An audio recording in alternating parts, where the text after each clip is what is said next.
सावधूतं परिजनतं कृष्ण चैतन्य देवं श्री राधा कृष्ण पदां सहगणमाललिता श्री विशाखान्वितां नमो विष्णुपदाय कृष्णपृष्ठाय भूतले श्रीमते भक्तिवेदान्त स्वामी नमस्ते सारस्वती देवी गौरवाणी प्रचारिणे निर्विशेष शून्यवादी पाश्चात्य देशतमः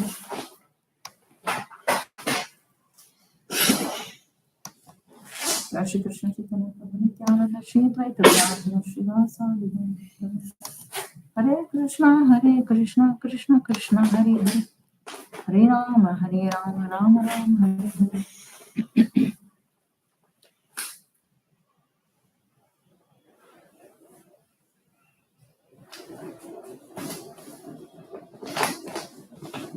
ಓಕೆ ಈಗ ಅಧ್ಯಾಯ 4 221ನೇ ಶ್ಲೋಕ.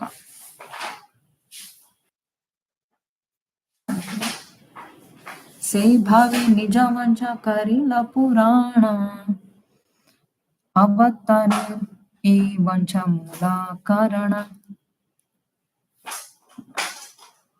ಓದ್ತೀರಾ ವಸಂತ ಮಾತಾಜಿ? ಅನುವಾದ.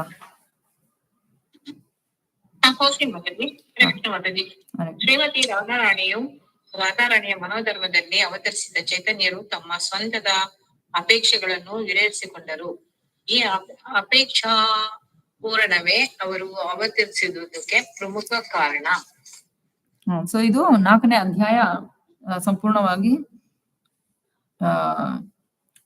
ಶ್ರೀ ಕೃಷ್ಣ ಚೈತನ್ಯ ಮಹಾಪ್ರಭುವಾಗಿ ಬಂದ ತನ್ನ ಅಂತರಂಗ ಕಾರಣಗಳ ಬಗ್ಗೆ ಮಾತಾಡ್ತಾ ಇದ್ದಾರೆ. ಬಹಿರಂಗ ಕಾರಣ ಅಂದ್ರೆ ಈ ಕಲಿಯುಗ ಧರ್ಮನ ಸ್ಥಾಪನೆ ಮಾಡೋದು, ಕಲಿಯುಗ ಅವತಾರ ಆಗಿ ಬಂದು ಅದೆಲ್ಲ ಬಾಹ್ಯ ಮತ್ತೆ ಗೌಣ ಅದೇ ಅಲ್ಲ ಪ್ರಮುಖ ಅಂದ್ರೆ ಈಗ ಅದರಲ್ಲೂ ಈ ಒಂದು ಶ್ರೀ ಕೃಷ್ಣನ ಮನೋಭಿಲಾಷೆ ಆಗಿತ್ತು ಏನು ಅಂದ್ರೆ ರಾಧಾರಾಣಿಯ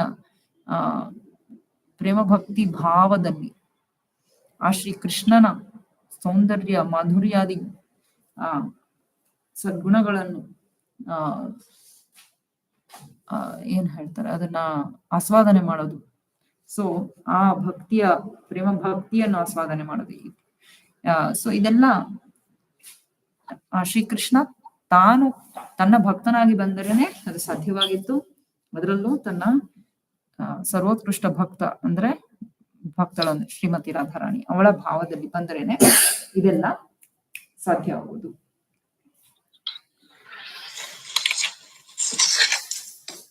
ಮುಂದಿನ ಶ್ಲೋಕ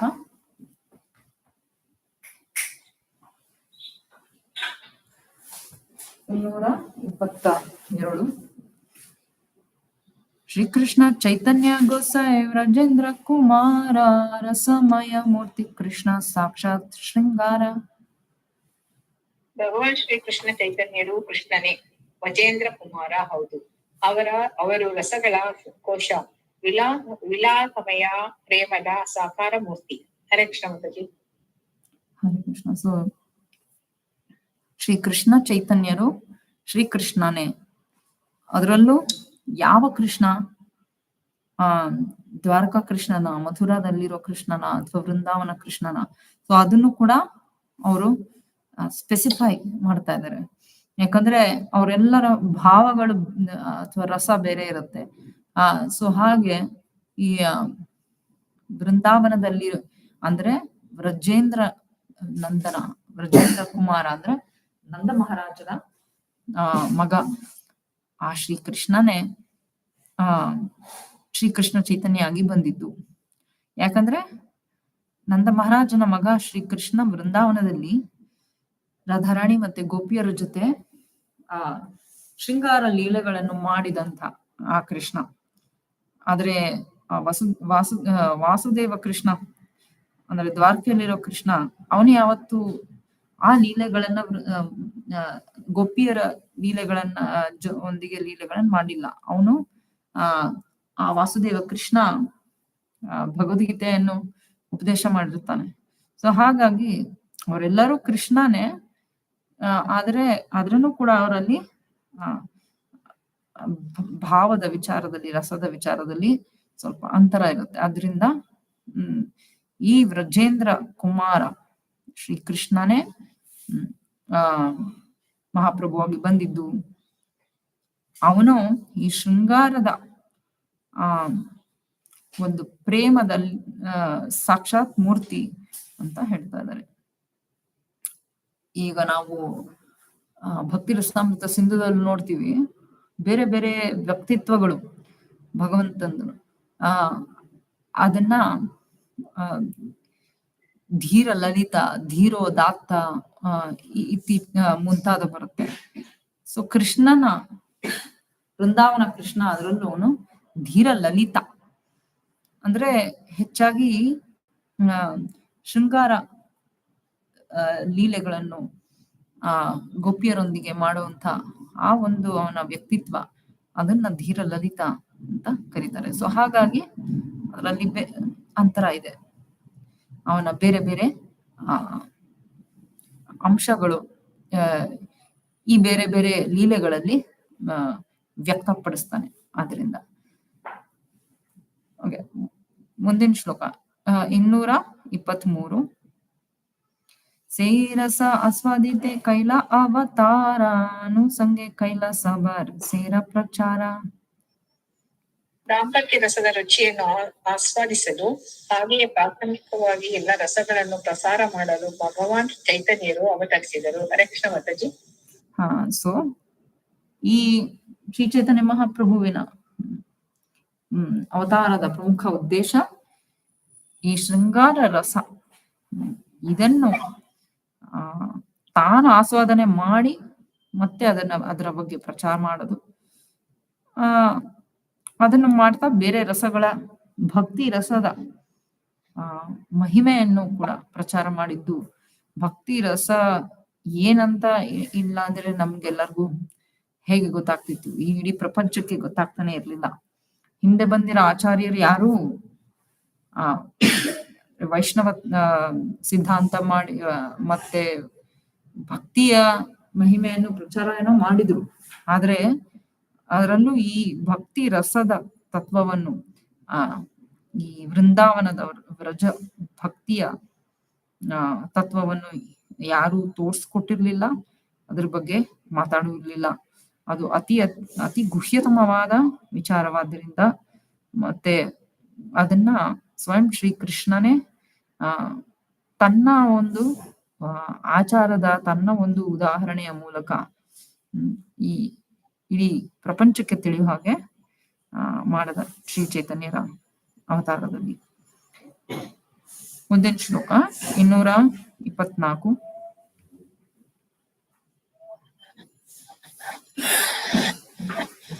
ಇದು ಜಯದೇವ ಗೋಸ್ವಾಮಿಯವರ ಗೀತ ಗೋವಿಂದ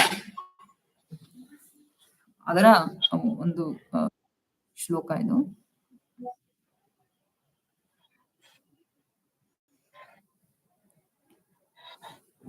ವಿಶ್ವೇಶಾಮನುರಂಜನೇನ ಜನಯನ್ನಾನಂದಮಿಂದೀವರ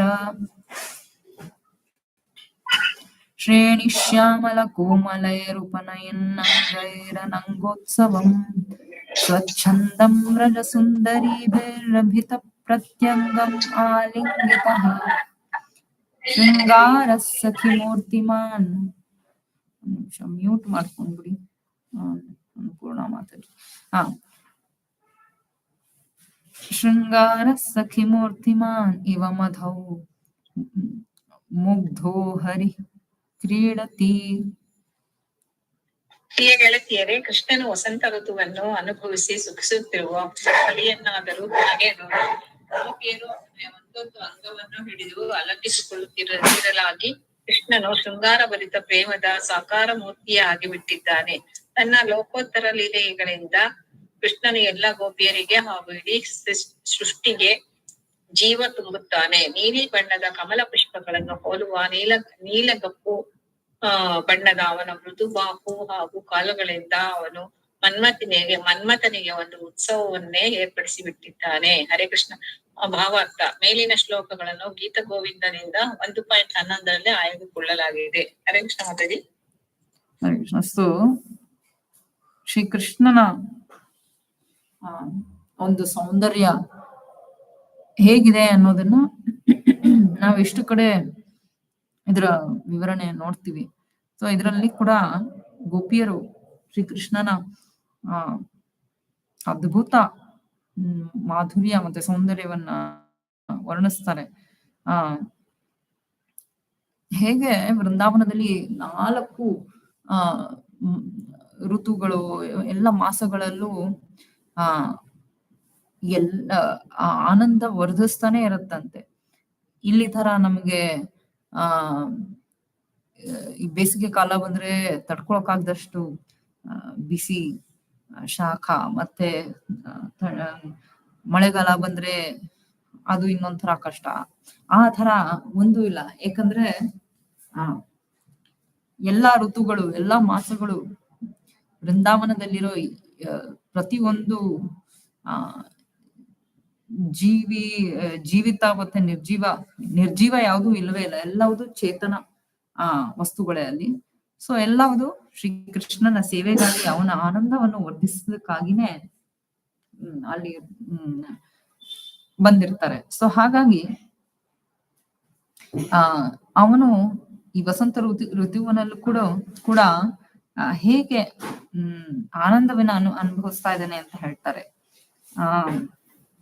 ಅವನು ಶೃಂಗಾರ ರಸದ ಆ ಪ್ರೇಮದ ಮೂರ್ತಿಯಾಗೆ ಕಾಣಿಸ್ತಾನೆ. ಮತ್ತೆ ಅವನ ಎಲ್ಲ ಇಂತಹ ಲೀಲೆಗಳು ಗೋಪಿಯರಿಗಷ್ಟೇ ಅಲ್ಲ, ಇಡೀ ಸೃಷ್ಟಿಗೆ ಚೈತನ್ಯವನ್ನು ನೀಡುತ್ತೆ. ಅವನ ನೀಲ ಮೇಘ ಶ್ಯಾಮದ ವರ್ಣದ ಅವನ ಅಂಗಾಂಗಗಳು ನೀಲಿ ಬಣ್ಣದ ಕಮಲವನ್ನು ಹೋಲುತ್ತೆ. ಕಮಲದಂತೆ ಅದು ಮೃದುವಾಗಿರುತ್ತೆ, ಕಮಲದಂತೆ ಸುಗಂಧ ಭರಿತವಾಗಿರುತ್ತೆ, ಕಮಲದಂತೆ ಅದ್ಭುತ ಸೌಂದರ್ಯನೂ ಇರುತ್ತೆ. ಸೊ ಹೀಗೆ ಕಮಲವನ್ನೇನೋ ಹೋಲಿಸ್ತಾರೆ. ಆದರೆ ಆ ಕಮಲದಕ್ಕಿನ್ನ ಎಷ್ಟೋ ಕೋಟಿ ಹೆಚ್ಚು ಅವನು ಸೌಂದರ್ಯವಾಗಿರ್ತಾನೆ. ಆದ್ರೆ ನಮಗೆ ಈ ಜಗತ್ತಿನಲ್ಲಿ ಒಂದು ಅದಕ್ಕೆ ಒಂದು ಸಾಮ್ಯ, ಅದೊಂಚೂರು ಕಂಪೇರ್ ಮಾಡೋದಕ್ಕೆ ಏನಾದ್ರು ಬೇಕಲ್ಲ. ಸೊ ಆ ರೀತಿ ಆ ಆಧ್ಯಾತ್ಮಿಕ ಲೋಕದ ಕಮಲ ಕೂಡ ಅದ್ಭುತವಾಗಿ ಸೌಂದರ್ಯವಾಗಿ ಇದ್ದೇ ಇರುತ್ತೆ ಇಲ್ಲಿಗಿನ್ನ. ಹಾಗಾಗಿ ಅವನ ಈ ಒಂದು ಅದ್ಭುತ ಸೌಂದರ್ಯ ಆ ಮದನನಿಗೆ ಒಂದು ಹಬ್ಬದಂತೆ ಇತ್ತು ಅಂತ ಹೇಳ್ತಾರೆ. ಅದಕ್ಕೆ ಅವನನ್ನ ಎಷ್ಟು ಮದನ ಮೋಹನ ಅಂತ ಕರೀತಾರೆ. ಎಲ್ಲರನ್ನು ಮೋಹಿಸುವಂತ ಆ ಮದನನನ್ನೇ ಮೋಹಿಸ್ತಾನೆ ಅಂತ ಅದ್ಭುತ ಸೌಂದರ್ಯ. ಈಗ ಕೃಷ್ಣನ 64 ಗುಣಗಳು, ಅವನ ಆಧ್ಯಾತ್ಮಿಕ ಗುಣಗಳು, ಅದರಲ್ಲಿ ಅಂದ್ರೆ ಅವನಲ್ಲಿರೋ ಅನಂತ ಸದ್ಗುಣಗಳಿವೆ. ಅದರಲ್ಲಿ ತುಂಬಾ ಪ್ರಮುಖವಾದದನ್ನ 64 ವಿಂಗಡಿಸಿದ್ದಾರೆ. ಅದರಲ್ಲಿ ಸರ್ವೋತ್ಕೃಷ್ಟವಾದದ್ದು ಮೊದಲನೆಯದಂದ್ರೆ ಅವನ ಸೌಂದರ್ಯ ಅಂತಾನೆ ರೂಪ ಗೋಸ್ವಾಮಿಗಳು ವರ್ಣಿಸ್ತಾರೆ. ಸೊ ಹಾಗಾಗಿ ಶ್ರೀಕೃಷ್ಣನ ಸೌಂದರ್ಯ, ಯಾರು ಅವನನ್ನ ನೋಡಿದ್ರು, ಯಾರು ಶ್ರೀಕೃಷ್ಣನ ದರ್ಶನ ಮಾಡ್ಕೊಂಡ್ರು ಮೊದಲು ಹೊರಗೆ ಅದ್ಭುತವಾಗಿ ಆಶ್ಚರ್ಯಚಕಿತರಾಗೋದು ಅಂದ್ರೆ ಅವನ ಸೌಂದರ್ಯ ನೋಡಿ ಅಂತ. ಸೊ ಮುಂದಿನ ಶ್ಲೋಕ 225. ಶ್ರೀಕೃಷ್ಣ ಚೈತನ್ಯ ಗೋಸೈರ ಸೇರ ಸದನ ಅಶೇಷ ವಿಶೇಷ ಕೈಲ ರಸ ಆಸ್ವಾದನ.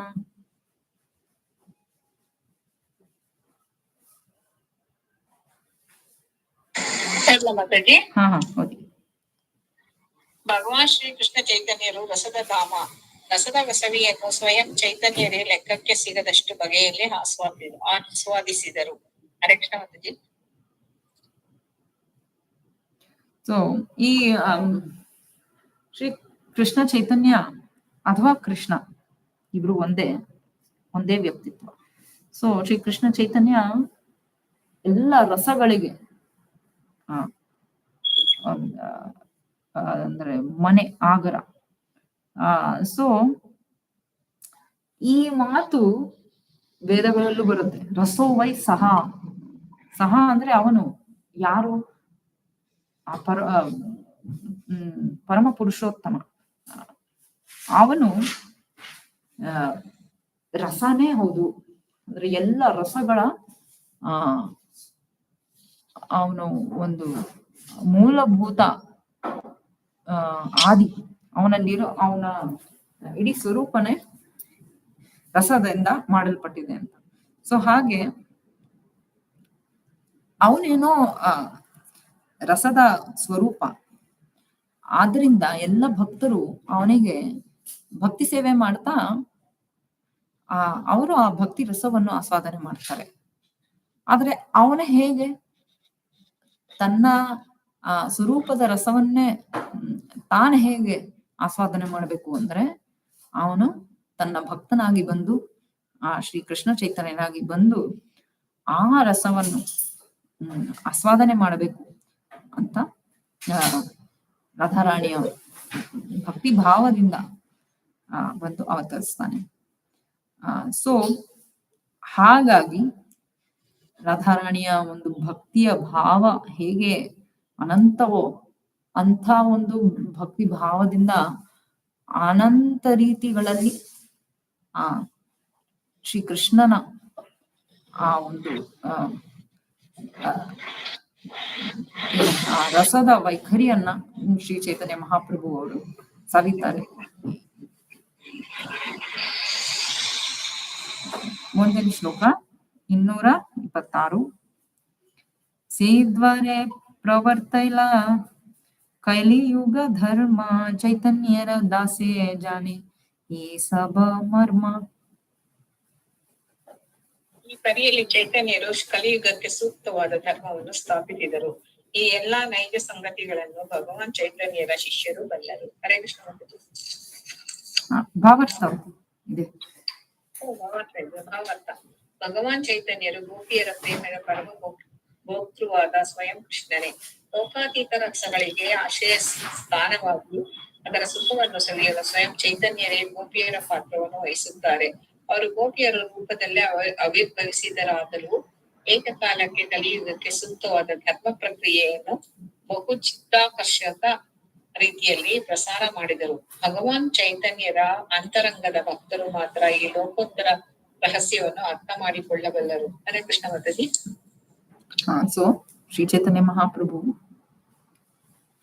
ಕಲಿಯುಗದ ಧರ್ಮವನ್ನು ಸ್ಥಾಪನೆ ಮಾಡೋದಕ್ಕೇನೋ ಬಂದ್ರು. ಅಂದ್ರೆ ಹರಿನಾಮ ಸಂಕೀರ್ತನವನ್ನು ಬಹುವಿಧವಾಗಿ ಅವರು ಸ್ಥಾಪನೆಯನ್ನು ಮಾಡಿದ್ರು. ಆದ್ರೂ ಕೂಡ ಅದರ ಮೂಲಕನೇ ಅದೇ ಶ್ರೀ ಕೃಷ್ಣ ಆ ಗೋಪಿಯರ ಪ್ರೇಮದ ಭಾವವನ್ನು ತಾನೇ ಸ್ವೀಕಾರ ಮಾಡಿ ಚೈತನ್ಯ ಮಹಾಪ್ರಭುವಾಗಿ ಆ ಭಕ್ತಿ ರಸದ ಬೇರೆ ಬೇರೆ ಬೇರೆ ಆಳವನ್ನು ಬೇರೆ ಬೇರೆ ವಿಧದಲ್ಲಿ ಅವನು ಆಸ್ವಾದನೆ ಮಾಡಿ ಅದರ ಜೊತೆಗೆ ಈ ಹರಿನಾಮ ಸಂಕೀರ್ತನವಾದ ಪ್ರಚಾರವನ್ನು ಮಾಡ್ತಾ ಬಂದರು. ಸೊ ಇದನ್ನ ಅರ್ಥಕೊಂಡಿದ್ದು ಇದು ನಿಜವಾಗ್ಲೂ ಗುಹ್ಯತಮವಾದ ವಿಚಾರ. ಸೊ ಹಾಗಾಗಿ ಎಲ್ಲರಿಗೂ ಇದು ಅರ್ಥನೂ ಆಗಲ್ಲ. ಹಬ್ಬಬ್ಬ ಅಂದ್ರೆ ಅರ್ಥ ಏನ್ ಮಾಡ್ಕೋಬಹುದು? ಕಲಿಯುಗದ ಧರ್ಮವನ್ನು ಪ್ರಚಾರ ಮಾಡ್ತಾ ಇದ್ದಾರೆ, ಹರಿನಾಮ ಸಂಕೀರ್ತನವನ್ನು ಅಂತ ತಿಳಿದವರು ಅರ್ಥ ಮಾಡ್ಕೊಂಡಿದ್ರು. ಆದ್ರೆ ಅದು ಬರೀ ಅಂತಿಂಥ ಹರಿನಾಮ ಸಂಕೀರ್ತನೆ ಅಲ್ಲ, ಅದು ಪ್ರೇಮ ನಾಮ ಸಂಕೀರ್ತನೆ. ಈ ನಾಮ ಸಂಕೀರ್ತನೆಯ ಜೊತೆಯಲ್ಲಿ ಚೈತನ್ಯರು ಆ ಶ್ರೀ ಕೃಷ್ಣನ ಸೌಂದರ್ಯ ಮಾಧುರ್ಯಾದಿ ಅದ್ಭುತ ಸದ್ಗುಣಗಳನ್ನು ರಾಧಾರಾಣಿಯ ಪ್ರೇಮ ಭಕ್ತಿಯ ಭಾವದ ಮೂಲಕ ಆಸ್ವಾದನೆ ಮಾಡಿದರು. ಈ ಒಂದು ಖುಷ್ಯತಮವಾದ ವಿಚಾರ ಆ ಚೈತನ್ಯ ಮಹಾಪ್ರಭುಗಳ ಆತ್ಮೀಯ ಅಂತರಂಗ ಭಕ್ತರಿಗೆ ಮಾತ್ರ ತಿಳಿದಿತ್ತು. ಅವರಲ್ಲೂ ಕೂಡ ಅವರ ಎಲ್ಲರೂ ಒಂದೇ ಸಮಯ ಎಲ್ಲೂ ಇರಲ್ಲ. ಕೆಲವರೆಲ್ಲ ತುಂಬಾ ಕ್ಲೋಸ್ ಸರ್ಕಲ್ಸ್ ಅಂತ ಹೇಳ್ತಾರೆ, ತುಂಬಾ ಆತ್ಮೀಯರಿರ್ತಾರೆ. ಅವ್ರಿಗಿನ್ನ ಇನ್ನೊಂದ್ ಸ್ವಲ್ಪ ಮುಂದಿನ ಸ್ವಲ್ಪ ಹೊರಗಿನವರು, ಮತ್ತೆ ಇನ್ನೊಂದು ಸ್ವಲ್ಪ ಹೊರಗಿನವರು, ಆ ತರ. ಸೊ ಅವರ ಅತ್ಯಂತ ಆತ್ಮೀಯರಿಗೆ ಮಾತ್ರ ಅದು ಅರ್ಥ ಆಗ್ತಾ ಇತ್ತು. ಮುಂದಿನ ಶ್ಲೋಕ 227, 228. ಅದ್ವೈತ ಆಚಾರ್ಯ ನಿತ್ಯಾನಂದ ಶ್ರೀನಿವಾಸ ಗದಾಧರ ದಾಮೋದರ ಮುರಾರಿ ಹರಿದಾಸ ಆರಾಯತ ಚೈತನ್ಯ ಕೃಷ್ಣೇರ ಭಕ್ತ ಗಣ ಭಕ್ತಿ ಭಾವೇ ಶಿರೇ ಧರಿ ಸಬಾರ ಚರಣ.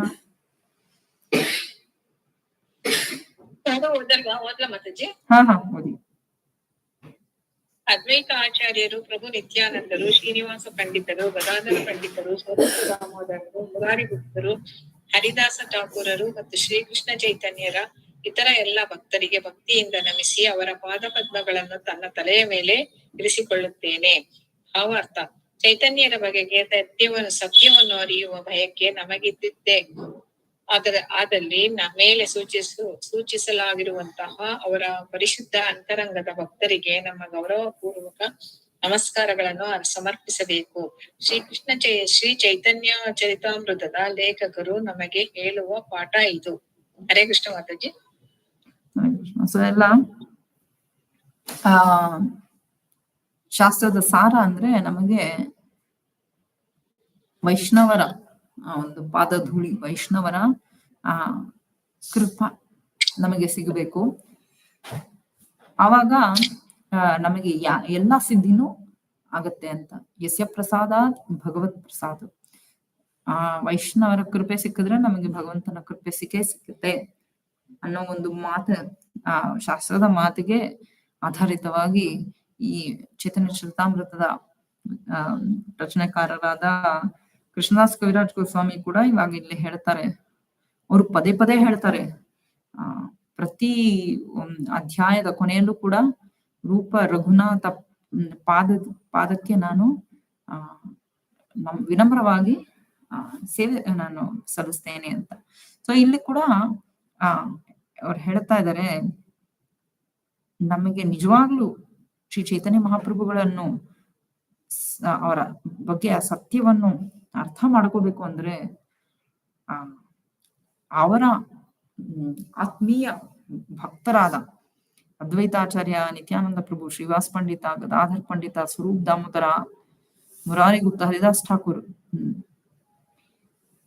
ಇವರ ಮೊದಲು ನಮಗೆ ಅನುಗ್ರಹ ಆಗ್ಬೇಕು. ಆದ್ರಿಂದ ಅವರ ಪಾದ ಕಮಲಗಳನ್ನು ನಾನು ನನ್ನ ಶಿರದ ಮೇಲೆ ಧರಿಸ್ತೀನಿ. ಹಾಗಿದ್ರೇನೆ ನಮಗೆ ಶ್ರೀ ಚೈತನ್ಯ ಮಹಾಪ್ರಭುಗಳ ಅನುಗ್ರಹ ಆಗಿ ಅವರ ಒಂದು ಭಕ್ತಿ ಭಾವದ ಸತ್ಯವನ್ನು ನಾವು ಅರ್ಥಕೊಳಕ್ ಸಾಧ್ಯ. ಇಲ್ಲ ಅಂದ್ರೆ ಸಾಧ್ಯನೇ ಇಲ್ಲ. ಯಾಕಂದ್ರೆ ಇದೆಲ್ಲ ತುಂಬಾನೇ ಉನ್ನತ ಮಟ್ಟದ ವಿಚಾರಗಳು. ಎಲ್ಲ ಮುಕ್ತ ಪುರುಷರಿಗೆ ಇದು ಎದುಕದಂತಹ ಮಾತುಗಳು. ಆದ್ರೆ ಗೌಡಿಯ ಪರಂಪರೆಯ ಆಚಾರ್ಯರ ಅನುಗ್ರಹದಿಂದಾಗಿ ನಮ್ಗೆ ಇದೆಲ್ಲ ಕಿಂಚಿತ್ತಾದ್ರೂ ಲಭ್ಯವಾಗ್ತಿದೆ. ಅದನ್ನ ನಾವು ಗ್ರಹಿಸ್ಬೇಕು, ಅರ್ಥ ಮಾಡ್ಕೋಬೇಕಂದ್ರೆ ನಾವು ಈ ಎಲ್ಲ ಮಹಾನ್ ವೈಷ್ಣವರ ಕೃಪೆಯ ಪ್ರಾರ್ಥಿಯಾಗಬೇಕು, ಪ್ರಾರ್ಥನೆ ಮಾಡಬೇಕು. 229ನೇ ಶ್ಲೋಕ, ಮುಂದಿನ ಶ್ಲೋಕ. ಷಷ್ಠ ಶ್ಲೋಕೇರ ಕಹಿಲ ಆಭಾಸ ಮೂಲ ಶ್ಲೋಕೇರ ಅರ್ಥ ಶೂನ ಹರಿಯೇ ಪ್ರಕಾಶ.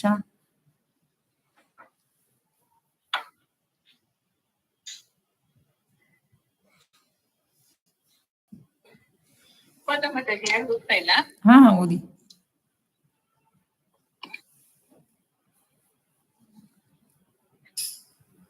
27, 28 ಸ್ವಲ್ಪ 29. 29.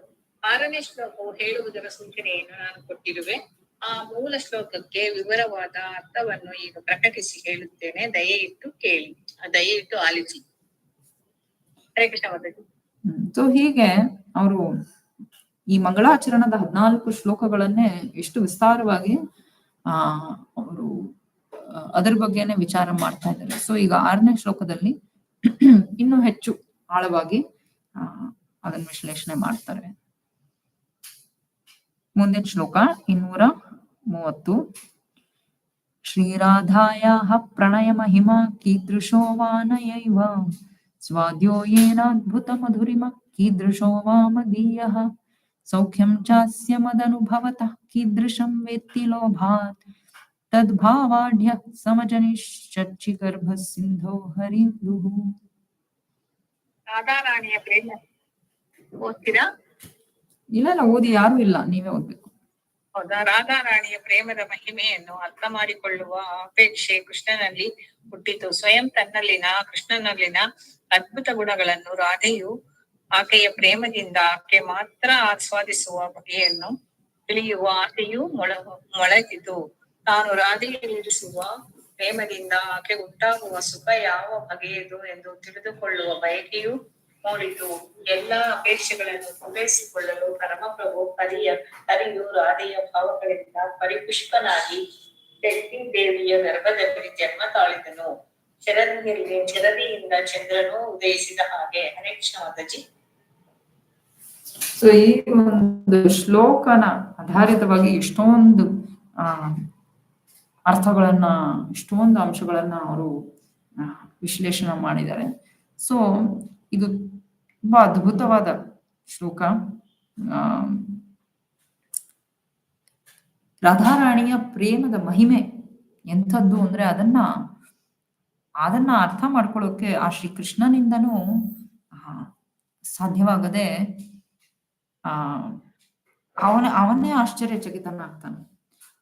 ಈ ರಾಧಾರಾಣಿಯ ಪ್ರೇಮ ಎಂಥದ್ದು ಅಂದ್ರೆ ಆ ಪ್ರೇಮದ ಕನ್ನಡಿಯಿಂದ ಅವಳು ನನ್ನನ್ನು ನೋಡೋದ್ರಿಂದನೇ ಅವಳಿಗೆ ನನ್ನ ಎಲ್ಲ ಈ ಅದ್ಭುತ ಅನಂತ ಸದ್ಗುಣಗಳು ಅವಳು ಅದನ್ನ ಆಸ್ವಾದನೆ ಮಾಡೋ ಹಂಗೆ ಇನ್ಯಾರೂ ಮಾಡಲ್ಲ.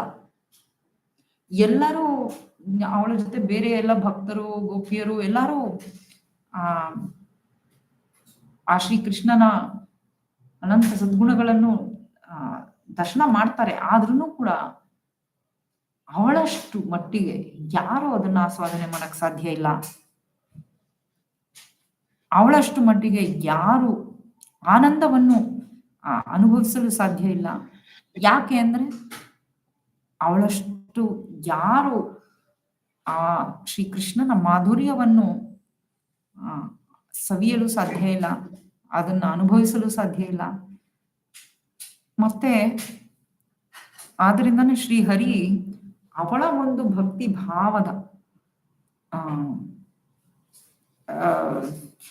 ಭಾವವನ್ನು ತಾನು ಸ್ವೀಕರಿಸಿ ಶ್ರೀಮತಿ ಶಚಿದೇವಿಯ ಗರ್ಭದಲ್ಲಿ ಆ ಗರ್ಭದ ಸಾಗರದಿಂದ ಹೇಗೆ ಚಂದ್ರ ಉದಯಿಸ್ತಾನೋ ಅದೇ ರೀತಿ ಅವಳು ಶ್ರೀಕೃಷ್ಣ ಶಚಿದೇವಿಯ ಗರ್ಭದ ಸಾಗರದಿಂದ ಚಂದ್ರನಂತೆ ಉದಯಿಸಿದ. ಆ ಚಂದ್ರನ ಹೆಸರು ಗೌರಚಂದ್ರ. ಸೊ ಹೀಗೆ ಈ ಒಂದು ಶ್ಲೋಕದಲ್ಲೇ ಎಷ್ಟು ಆಳವಾದ ಸಂದೇಶ, ಅರ್ಥ ಎಲ್ಲವೂ ಇದೆ. ಇದನ್ನ ಪದೇ ಪದೇ ನಾವು ಇದರಲ್ಲಿ ನೋಡ್ತಾನೆ ಇರ್ತೀವಿ. ಓಕೆ, ಮುಂದಿನ ಶ್ಲೋಕ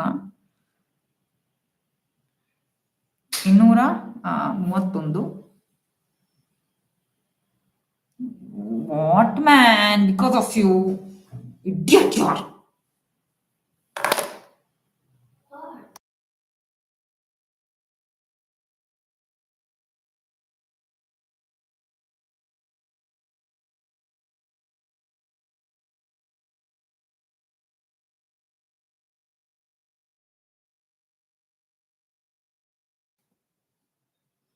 ಹರೇ ಕೃಷ್ಣ, ಕೇಳಿಸ್ತಾ ಇದೆಯಾ? ಕೇಳಿಸ್ತಾ ಇದೆ. ಅಯ್ಯೋ ನನ್ ಮಗಂದು ಏನೋ ಒಂದು ಮಾಡ್ತಾನೆ ಇರ್ತಾನು. ಹಾ ಸರಿ. ಮುಂದಿನ ಶ್ಲೋಕ 231. ನಾಯ್ಸ್. ए सब सिद्धांत गूढ़ा कहिते न यूयाय न कहिले केह इहार ಅಂತ ನಾಹಿ ಪಾಯ. ಈ ಎಲ್ಲಾ ನಿರ್ಣಯಗಳು ಬಹಿರಂಗವಾಗಿ ಹೇಳಲು ಅರ್ಹವಾದವುಗಳಲ್ಲ. ಅವುಗಳನ್ನು ಬಹಿರಂಗಪಡಿಸಲಿಲ್ಲವೋ ಯಾರು ಅವನ್ನು ಅರ್ಥಕೊಳ್ಳುವುದಿಲ್ಲ. ಹರೇ ಕೃಷ್ಣ ಮಾತಾಜಿ. ಹರೇ ಕೃಷ್ಣ. ಸೊ ಇದೆಲ್ಲ ಸಿದ್ಧಾಂತದ ನಿರ್ಣಯಗಳೇನಿದೆ ಅಥವಾ ಈ ಎಲ್ಲ ಸಿದ್ಧಾಂತ ಏನಿದೆ ಇದು ತುಂಬಾನೇ ಕುಹ್ಯತಮವಾದದ್ದು, ಮತ್ತೆ ಇದು ಅರ್ಥ ಮಾಡ್ಕೊಳ್ಳೋಕ್ಕೂ ತುಂಬಾ ಕಷ್ಟವಾದದ್ದು. ಹಾಗಾಗಿ ಬಹಿರಂಗವಾಗಿ ನಾವು ಎಲ್ಲರ ಮುಂದೆನೂ ಹೇಳಬಾರ್ದು. ಯಾಕಂದ್ರೆ ಇದನ್ನ ಅಪಾರ್ಥ ಮಾಡ್ಕೊಳ್ಳೋರೆ ಹೆಚ್ಚು. ಯಾರಿಗೆ ಶ್ರದ್ಧೆ ಇರುತ್ತೋ, ಯಾರಿಗೆ ಅಧಿಕಾರ ಇರುತ್ತೋ ಅವ್ರ ಹತ್ರನೇ ನಾವು ಈ ಒಂದು ಗುಹ್ಯತಮವಾದ ವಿಚಾರಗಳನ್ನು ಹೇಳಬೇಕು, ಎಲ್ಲರ ಮುಂದೆನೂ ಅಲ್ಲ ಅಂತ ಹೇಳ್ತಾರೆ. ಓಕೆ, ಮುಂದಿನ ಶ್ಲೋಕ 232. ಅತ ಇವ ಕಹಿಸಿಚ್ಚು ಕರಿಯನಿ ಭುಜಿಬೆ ರಸಿಕ ಭಕ್ತ ನ ಭುಜಿಬೆ ಮೂಢ. ಆದ್ದರಿಂದ ನಾನು ಅವುಗಳ ಸಾರವನ್ನಷ್ಟೇ ಇಲ್ಲಿ ಪ್ರಸ್ತಾವಿಸುತ್ತೇನೆ. ಇವನ್ನು ದೈವ ಪ್ರೇಮಿ ಭಕ್ತರು ಅರ್ಥ ಮಾಡಿಕೊಳ್ಳಬಲ್ಲರು, ಮೂರ್ಖರು ಅರಿಯಲಾರರು. ಹರೇ ಕೃಷ್ಣ ಮಾತಾಜಿ. ಸೊ ಹಾಗಾಗಿ ಇದೆಲ್ಲ ತುಂಬಾ ಗುಹ್ಯತಮವಾದ ವಿಚಾರಗಳು. ಇದರ ಒಂದು ಸಾರ ಮಾತ್ರ ನಾನು ಹೇಳಬಲ್ಲೆ. ಯಾಕಂದ್ರೆ ಯಾರಿಗ ಅರ್ಹತೆ ಇರುತ್ತೋ ಅವ್ರು ಅರ್ಥ ಮಾಡ್ಕೋತಾರೆ. ಅವ್ರಿಗೆ ಸಂಪೂರ್ಣ ವಿಶ್ಲೇಷಣೆ ಏನ್ ಹೇಳೋದ್ ಬೇಡ. ಯಾರಿಗ ಅರ್ಥ ಆಗಲ್ವೋ ಅವ್ರಿಗೆ ಸಂಪೂರ್ಣ ಹೇಳಿದ್ರು ಅರ್ಥ ಆಗಲ್ಲ. ಹಾಗಾಗಿ ಎಷ್ಟೇ ಇವರು ರಹಸ್ಯಗಳನ್ನು ಬಿಚ್ಚಿಟ್ಟರೂ ಕೂಡ ಎಲ್ಲದಕ್ಕೂ ಒಂದು ಲಿಮಿಟ್ ಇರುತ್ತೆ. ಸೊ ಅದರ ಮೀರಿ ನಾನು ಹೇಳಕ್ ಆಗಲ್ಲ. ಸೊ ನಾನು ಸಾರ ಮಾತ್ರ ನಾನು ಕೊಡ್ತಾ ಇದ್ದೀನಿ ಅಂತ ಹೇಳ್ತಾರೆ. ಎಲ್ಲದನ್ನೂ ವ್ಯಕ್ತ ಮಾಡಿದ್ರೆ ಅದನ್ನ ಅಪಾರ್ಥ ಮಾಡ್ಕೊಳ್ಳುವಂತ ಮೂಢರು ಜಾಸ್ತಿ. ಆದ್ರೆ ಸಾರಗ್ರಾಹಿಗಳಾದ ಶುದ್ಧ ಭಕ್ತರು ಅವರು ಎಲ್ಲದನ್ನು ಅರ್ಥ ಮಾಡ್ಕೋತಾರೆ. ಇದು ಅಂಥವ್ರಿಗೆ ಅಂತ ಅವರು ಹೇಳ್ತಾ ಇದ್ದಾರೆ. ಮುಂದಿನ ಶ್ಲೋಕ 233. ಹೃದಯ ಧರಯೇ ಚೈತನ್ಯ ನಿತ್ಯಾನಂದ ಎಸಭ ಸಿದ್ಧಾಂತೆ ಸೇ ಪಾಯಿಬೆ ಆನಂದ. ಭಗವಾನ್ ಚೈತನ್ಯ ಮಹಾಪ್ರಭು ಹಾಗೂ ಭಗವಾನ್ ನಿತ್ಯಾನಂದರಿಗೆ ತನ್ನ ಹೃದಯದಲ್ಲಿ ಸ್ಥಾನ ಕೊಟ್ಟಿರುವ ಯಾವುದೇ ವ್ಯಕ್ತಿಯು ಈ ಲೋಕೋತ್ತರ ಸಿದ್ಧಾಂತಗಳನ್ನು ಕೇಳಿ ಆನಂದ ಪರವಶನಾಗುತ್ತಾನೆ. ಹರೇ ಕೃಷ್ಣ ಮಾತಾಜಿ. ಹರೇ ಕೃಷ್ಣ. ಯಾರು ಚೈತನ್ಯ ಮಹಾಪ್ರಭು ನಿತ್ಯಾನಂದ ಪ್ರಭುಗಳನ್ನು ತಮ್ಮ ಹೃದಯದಲ್ಲಿ ಧರಿಸಿರುತ್ತಾರೋ ಅವರು ನಿಜವಾಗ್ಲೂ ಇದನ್ನೆಲ್ಲ ಕೇಳಿ ಈ ಸಿದ್ಧಾಂತವನ್ನು ಕೇಳಿ ಅವ್ರಿಗೆ ತುಂಬಾ ಸಂತೋಷವಾಗತ್ತೆ, ಆನಂದವಾಗತ್ತೆ. ಯಾರಿಗೆ ಚೈತನ್ಯ ಮಹಾಪ್ರಭು ನಿತ್ಯಾನಂದ ಪ್ರಭುಗಳಲ್ಲಿ ಶ್ರದ್ಧೆ ಇಲ್ವೋ, ಪ್ರೀತಿ ಇಲ್ವೋ, ಅವರು ಹೇಗೆ ಇದನ್ನೆಲ್ಲ ಆಸ್ವಾದನೆ ಮಾಡ್ತಾರೆ, ಅವರು ಇದನ್ನೆಲ್ಲ ಒಪ್ಪಿಕೊಳ್ಳೋದು ಇಲ್ಲ, ಅವ್ರಿಗೆ ಹಿಡಿಸೋದು ಇಲ್ಲ. ಸೊ ಇದೆಲ್ಲ ಅರ್ಥ ಮಾಡ್ಕೋಬೇಕು ಅಂದ್ರೆ ನಮಗೆ ಗೌರನಿತ್ತಾಯರ ಅಪಾರ ಅನುಗ್ರಹ, ಕರುಣೆ ಬೇಕೇ ಬೇಕು. ಆವಾಗ ನಮಗೆ ಅವರ ಅನುಗ್ರಹ ಆಗಿದೆ ಅಂದ್ರೆ ನಮಗೆ ಇದನ್ನ ಕೇಳ್ತಾನೆ ಅಷ್ಟು ಆನಂದ ಆಗತ್ತೆ ಅನ್ನೋ ಒಂದು ಇಲ್ಲಿ ಅವ್ರು ಹೇಳ್ತಾ ಇದ್ದಾರೆ.